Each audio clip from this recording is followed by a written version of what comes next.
Hey, it's Fresh in the Flesh. Got the book review. The Doug Book Club again is back. I got Lewis Howes' School of Greatness: How to Live Bigger, Love More Openly, and Leave a Legacy. And this is a real world guide. This is, classic self-development book, but more so current, powerful, and really pulled me to the present moment when I was reading it, because there's some really resourceful stuff in here and really powerful stories of who he interviewed. Now, Lewis Howes here has a podcast, and a really good one I always listen to. So I went to a seminar, and the seminar was just stupendous, and stupendous, like this big building behind me, the biggest building in Florida, Four Seasons. It's here in Miami. I'm in Miami, and I was gonna shoot it in the room, but why shoot in the room when I got palm trees behind me? But focusing on the book, we got the School of Greatness, and like I said, I listen to them in podcasts. I got the 2-page note for you guys, highlighted some of the best points. I'm gonna share that with you, and I'm gonna do it in the jacuzzi and make it really fun, although I gotta be careful because it's hot. Okay, this book was given to me in the mail, and there is 10 of them. So I have 10 of them, and I think I'm gonna give one of these books away to a person in the future, right? So I'm gonna figure out how I'm gonna do that. Maybe by you starting your own book club. You show me that you start your own book club, and you make a website of your top books, and you start recording videos on your books, okay? You start recording videos on what you learned from your books, and you do 5 book videos, I'll send you your Lewis Howes School of Greatness book once you give me the address. Now, that's gonna go into what he talks about being a producer rather than a contributor, and being a contributor rather than a consumer. All right, so we're 2 minutes in, time to dive in. I'm not diving in with the camera though. Okay. This book talked about him a little bit. One thing that stood out, this guy had a 418-yard game with football. He played Arena Football League. That was pretty cool. He got into flow. Flow I talk about somewhere else. I'm not gonna go into depth with that. But with success, with greatness, it's inevitable that there will be challenges. There, no shadow of a doubt, will be challenges. See, the hero's journey is not about sidestepping lizards, right? There's lizards over here. I'm not sidestepping those lizards. But what I am doing is facing dragons of challenges. So I got my sword, I got my shield, and I'm ready to go after the challenges of dragons rather than lizards of what we may think. So expect that on the journey. And you got to turn that adversity into your advantage. 50 Cent and the 50th Law calls turn shit to sugar. Be an artist, be an alchemist. Recalibrate your vision, or find your vision when adversity strikes. I talk about see more to expand your vision. But one thing all great men and women have in common, like oxygen to fire, is obstacles are fuel for their ambition. Obstacles are fuel for their ambition. So let that be the case. Now, that's a quote from the book I really liked. Kyle Menyard is someone he interviewed. Check this guy out. He lived his life with no limits. What do I mean? He played football, he lifted weights, he was a champion wrestler, he climbed mountains. He did all this without one arm, without the other arm, without both legs, okay? Limbless, but also limitless. So he is very grateful though, and I'll tell you why. To not have them and lost them, like most people had arms and legs and lost them. He was born without them. So because he never experienced what it's like to have them, he is blessed to be compared to those veterans who have lost them, okay? That blew my mind when I read that. I just said, wow, because perspective is just so huge. And I like to think about that if I'm having a bad day, not going my well. Think about this guy. He's grateful not to have his arms and legs. and not to be born with them. He's grateful that he was not born with arms and legs, because some have lost them. So he's glad he didn't even experience it, and he learned to adapt it well. So I think that's just terrific. Others may have misperceptions on you. This is part of greatness as well. Your perspective could be to use that to your advantage, okay? There's a lot of people, Justin Bieber, even Ty Lopez now, they're gonna be some haters. Well, use it to build yourself. It actually can support you. But here's something interesting. If you look at successful people, if you look at great people, right? The book's about greatness, okay? Check this quote out by Ralph Waldo Emerson. Is it so bad to be misunderstood? Pythagoras was misunderstood. Socrates was misunderstood. Jesus, Luther, Copernicus, and Galileo, and Newton, and every pure and wise spirit that ever took flesh. To be great is to be misunderstood.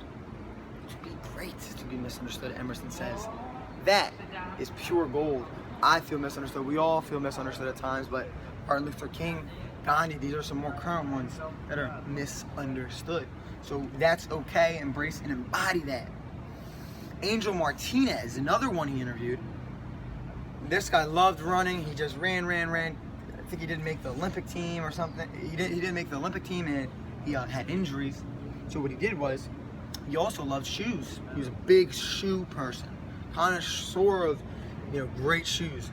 Well, here's what he did. Angel Martinez connected his passion for shoes and created a multi-million-dollar company, maybe I think billion-dollar company, Reebok. Yep, Reebok. So he infused his passion and his other passion of running and shoes, created something. That's what we mean when he says the obstacle is the way, Ryan Holiday. The obstacle of getting injured became the way. He ended up being more successful than he would have been if he was just a runner. So I think that's freaking awesome. And look how that could be applied in your life. How the obstacle can become the way. Always look for that. Beautiful sun's coming out. It's about 8:30 in the morning here in Miami. Now it's all about conquering challenges. It's all about conquering the challenges. That's what makes you grow. That's what makes life so fun. It's conquering these challenges. So an exercise I want you guys to do is acknowledge yourself when these challenges come. Get in that space and think of all the good you've done, maybe yesterday, a week ago, a month ago, a year ago. And that'll help you go through along the process. Acknowledge, accept, and appreciate. The three AAA I learned from Yahya Bakar. AAA, call on AAA. Acknowledge, accept, and appreciate. Just some other notes of my own. 5 minutes visualization every day. Went to a seminar, put our hands on our heart, and we just visualized how the day, how the next year is going to be. You could do that. I'd like to do that every morning now. It's super powerful. Okay, last couple things, guys. Do not despise the bottom rungs to the ascent to greatness. Okay, you're climbing the ladder of greatness, ladder to success. Do not despise the bottom rungs. Have senseless, shameless urgency to the top. Not senseless, shameless urgency to the top. I'm gonna climb that building. I'm doing the stairs. The bottom's gonna be tough, but I'm gonna have shameless urgency. I'm gonna be going hard, smart though, but hard. I might even use the elevator instead. But I'm going to, let's say I wanted to work out. I'm gonna work out on the elevator because that's the resourcefulness you want to have as you go to the top. Basically, vision and action. Vision guides you and action propels you. You'll always love the hustle afterwards. You just want to hustle. That's why I'm saying if I take the stairs to that building, the biggest building in Florida, well, I think it's 900 feet. I researched. Well, if I worked out, it might suck during it maybe a little bit. However, afterwards, I'll love the hustle. Man, how cool is it to climb that building? That's greatness. So he uses greatness to not something you even get. It's a journey as well. That's another part. Now, shameless urgency. Forget the fear of looking bad.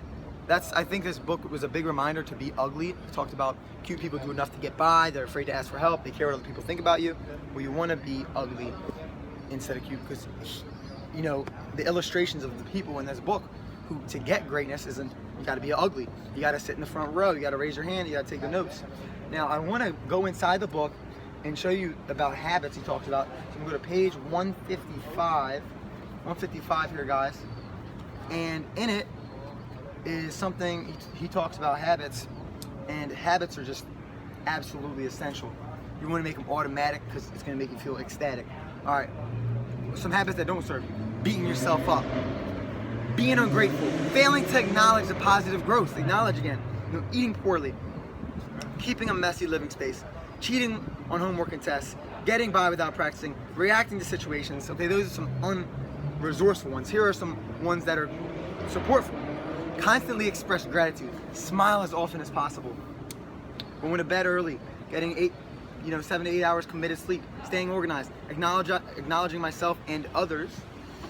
Loving people wherever they are on their personal journey. Eating clean, training your body, meditating, visualizing, respecting others, investing in your own personal growth. Surrounding yourself with inspiring people. Wow. So some great stuff there. Now let's look at Lewis Howes' personal habits. So I'm curious over here. He talks about other people maintain a to-do list. He talks about goals for the month, habits for the month. But here's some awesome ones. Wake up and express myself for what I'm grateful for. What a great thing to do. Perform light stretching.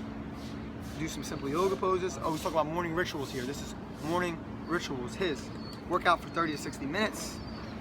He makes his bed. He brushes his teeth. He showers and gets dressed. He has a green juice with vitamins and breakfast. So some cool stuff there on his morning rituals. And lastly, 194, while I'm in the book, I'm gonna keep on it, talks about relationships. Okay? And some tips on relationships. 4 questions I just want to share with you. I shared this with my brother, with people he's around, because being in LA right now, I know how important it is to be around right people. You're gonna ask yourself this, take the note, write this down. Do I feel energized or stressed when I'm around or think about that person? It could be any person, it could be your romantic partner, it could be a friend, it could be your mentor, it could be anything. It could be family. Now here's the next one. Does this person inspire me or have negative, or do they have a negative mindset around me? Okay, crucial. Next critical one is, does this person pursue greatness in their life, or are they a victim of their circumstances? Got to get rid of that victim mentality. All right, next. Last, do they get excited about my success and want to see me succeed, or do they complain about their own life when I achieve my dreams or get to my goals? So that's something cool to keep in mind. Now, last things about this is it took an army of people to make us who we are. It took an army of people to make me who I am. So I just like that. I think, wow, I didn't do it by myself. No man is an island. It's been an awesome journey. And pay dues to those who've helped you and continue to get help, at the same time be independent. So that's a paradox. To-do list, he talks about being vulnerable. He goes real and deep too. I mean, that's a great book on learning how to be vulnerable, as he's great at doing. Mentor Missile. Mentor Missile. Basically, it's a guidance system. You want to have a mentor because it's a guidance system to assist you towards your target, your goal. Okay? Makes adjustments in navigating difficult and uncertain, ever-changing terrain. That's what a mentor can do. You want to have a mentor that you don't want to disappoint because you'll work really hard for. So see someone, that's why you want to work with someone you admire, because you really don't want to disappoint them.